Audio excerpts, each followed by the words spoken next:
The news spread fast, and the confusion followed immediately. Headlines appeared one after another, social media exploded with speculation, and fans around the world started asking the same question: why was Can Yaman detained? According to multiple reports, Can Yaman was briefly taken into custody as part of a drug-related operation. The incident did not involve a single individual but was connected to a broader investigation carried out by authorities. As part of standard procedure, several people were reportedly taken in for questioning, Can Yaman among them. What happened next is crucial. After the necessary checks and questioning were completed, Can Yaman was released shortly afterward. No formal charges were announced, and no official statement confirmed any wrongdoing on his part. Yet despite this, the damage, at least in terms of public perception, was already done. The word detained travels slower than drug operation. Within hours, the situation turned into a media storm. Some outlets rushed to sensationalize the story, while others focused on the most provocative keywords possible. For many fans, the lack of clear information only fueled anxiety and confusion. Was this a misunderstanding? A coincidence? Or something more? Sources close to the situation emphasize that being detained during a large-scale operation does not automatically imply guilt. In many such cases, individuals are questioned simply because they were present, connected to a location, or linked indirectly to someone else involved in the investigation. This distinction, however, is often lost once headlines take control of the narrative. And in Can Yaman's case, context matters. At the time of the incident, Can Yaman was already a highly visible international figure. His career had moved beyond national boundaries, his projects were attracting global attention, and his name carried significant media weight. Any development involving him, regardless of its legal outcome, was bound to attract disproportionate attention.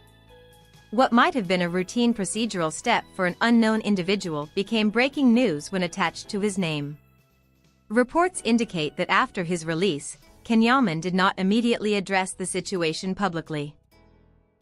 There were no emotional statements, no defensive explanations, no attempts to control the narrative. This silence was interpreted in different ways. Some saw it as confidence. Others saw it as avoidance. But those familiar with crisis management argue that silence can sometimes be the most strategic response. By not reacting impulsively, he avoided escalating the situation. Still, the story refused to fade quickly. The words detained and drug operation continued to follow his name, even as official sources remained cautious and restrained. This gap between verified facts and public imagination created a gray zone, one where speculation thrives. Industry observers note that this kind of moment often becomes a turning point. For many public figures, a brief detention, even without charges, can alter how media frames them going forward. Narratives shift. Language becomes sharper. Old assumptions resurface. In Can Yaman's case, the incident reopened long-standing debates about his relationship with the Turkish media and how his actions are interpreted compared to his international success.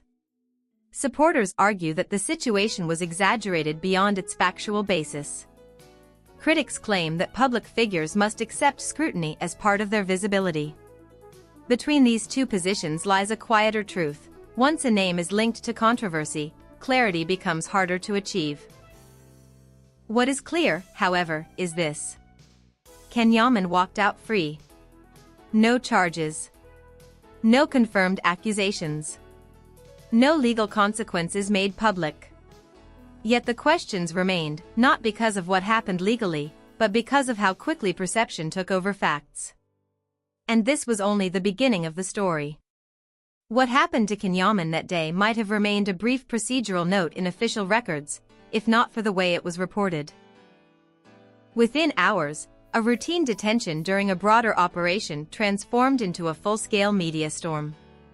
The shift was fast, dramatic, and largely driven by interpretation rather than confirmed facts. The key issue was language. The phrase drug-related operation carries instant weight. When combined with a famous name, it creates a narrative that almost writes itself. Many headlines blurred the line between being detained and being accused, even though the two are legally and factually very different. For readers scrolling quickly through news feeds, nuance disappeared. Media analysts point out that this pattern is not unique. High-profile figures are often pulled into stories where proximity becomes implication. Being present at the wrong time, connected to the wrong place, or associated with the wrong individual can be enough to trigger intense coverage, even when no wrongdoing is established. In Can Yaman's case, timing amplified everything. He was already in the spotlight due to his growing international career. His name was trending, his projects were gaining visibility, and his relationship with Turkish media had long been complicated. This created fertile ground for sensational framing. Instead of focusing on the outcome, his release without charges, attention lingered on the initial detention. The correction came later, quietly, and with far less visibility than the original headlines. This imbalance is a well-known problem in modern media cycles. The first version of a story often leaves the strongest impression. Social media accelerated the effect. Clips, screenshots, and speculative posts spread faster than verified updates. Fans tried to defend him. Critics questioned his choices. Neutral observers struggled to separate fact from assumption.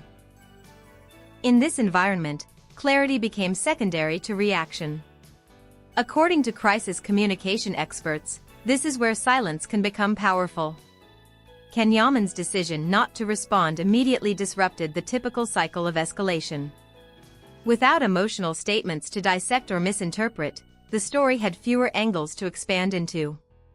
Yet silence also leaves space for others to fill in the blanks, and many did.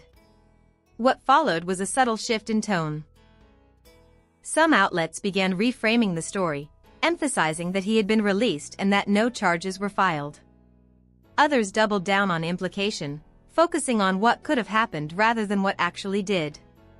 This divergence revealed more about media priorities than about the incident itself.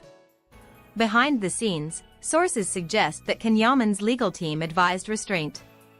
In situations involving investigations, even brief ones, premature statements can complicate matters. By waiting, he allowed official processes to conclude without interference. This approach paid off legally.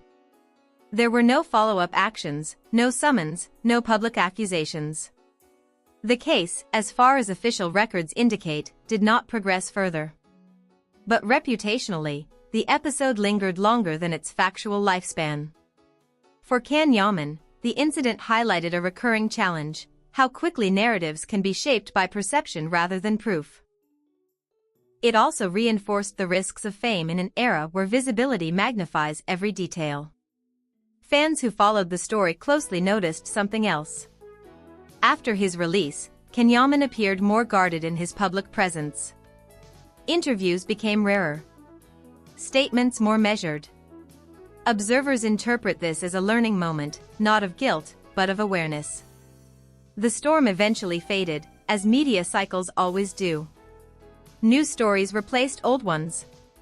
But the experience left a mark. Not only on public perception, but on how Can Yaman approached his career moving forward. And that raises an important question. Did this moment change him? While the media storm eventually faded, its impact on Can Yaman did not disappear overnight. Moments like these rarely do. Even when no charges are filed and no wrongdoing is confirmed, the experience itself often reshapes how public figures navigate their careers. For Can Yaman, this incident became a silent turning point. Those close to the actor describe a noticeable shift after the event. Before the detention, Can Yaman was more visible, more open, and more reactive to media narratives. Interviews, public appearances, and spontaneous responses were part of his public image. Afterward, that openness gradually gave way to caution. Not fear, but control. Industry observers note that this kind of change is common. When an individual experiences how quickly perception can spiral beyond facts, boundaries become essential. In Can Yaman's case, the incident reinforced a lesson he had already been learning. Proximity to controversy often matters more than truth in the public eye. This realization influenced his relationship with Turkish media. For years, his connection with domestic press had been complicated, marked by admiration, criticism, and occasional tension. The detention episode intensified that distance. Instead of engaging in explanations or attempts at damage control, he appeared to withdraw further, limiting access and choosing silence over dialogue. To some, this looked like defiance. To others, it looked like self-preservation. What is clear is that the incident accelerated a broader shift already underway. Can Yaman began focusing more deliberately on international projects, where narratives are shaped less by tabloid cycles and more by performance metrics. Streaming platforms, foreign productions, and global audiences offered something Turkish media could not: neutrality. In international markets, he was evaluated primarily as an actor. There were no historical assumptions, no unresolved debates, no lingering narratives. His work stood on its own. This environment allowed him to rebuild momentum without constantly addressing the past. Observers point out that this is where the long-term impact becomes visible. Rather than derailing his career, the incident may have clarified his direction. It highlighted the risks of staying entangled in a media ecosystem where controversy travels faster than correction. By stepping away, he reduced exposure to misinterpretation. Fans noticed the difference. Public appearances became more structured. Statements, when made, were concise and deliberate. Emotional reactions gave way to measured language. This evolution signaled maturity, a shift from reacting to shaping. From a strategic standpoint, this approach aligns with actors aiming for longevity. International careers often require distance from local noise. Maintaining a controlled image across borders means choosing when, and when not, to speak. Can Yaman appeared to adopt this model naturally, informed by experience rather than instruction. Another important element was timing. The detention occurred during a phase when his international presence was still solidifying. Instead of retreating, he doubled down on preparation. Language training, professional coaching, and selective project choices became priorities. These efforts rarely make headlines, but they define careers. By the time his Netflix project emerged, the groundwork had already been laid. The incident, once perceived as a potential setback, became a footnote in a much larger story.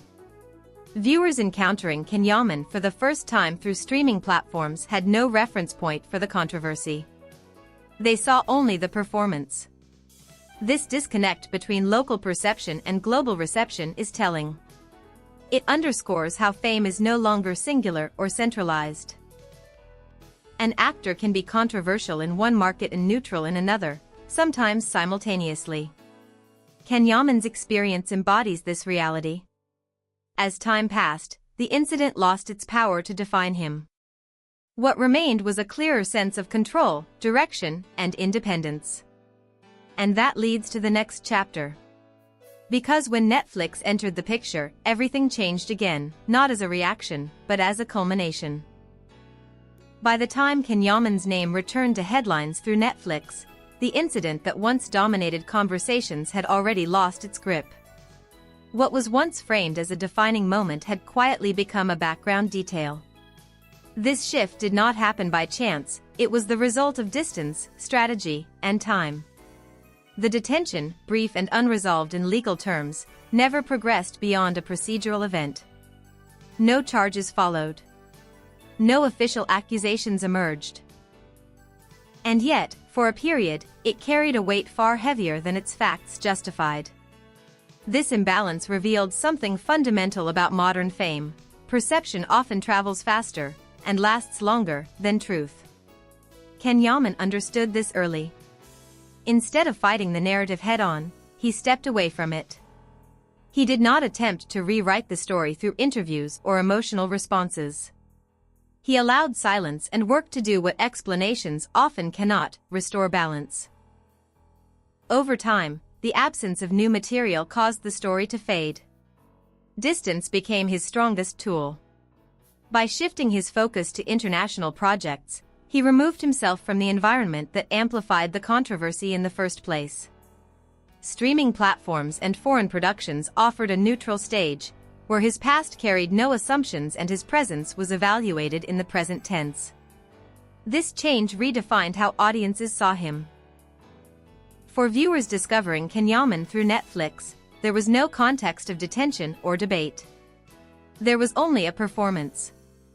The actor on screen stood separate from the headlines that once surrounded his name. In that separation lies power. The Netflix release did more than revive attention, it reframed it. Instead of revisiting old narratives, discussions centered on reach, visibility, and future potential.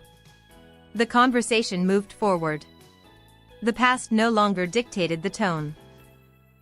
And with each passing week, the incident lost relevance, replaced by measurable success.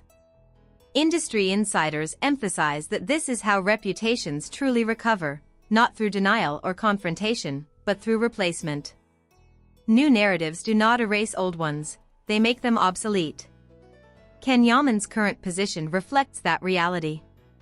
He stands at a point where his career is no longer vulnerable to isolated events. His visibility is diversified across markets, platforms, and audiences. No single media cycle holds the power to define him. What began as a moment of uncertainty became a lesson in control. Rather than weakening his trajectory, the incident sharpened it. It taught restraint, reinforced independence, and clarified priorities. These are not the effects of scandal, they are the byproducts of experience.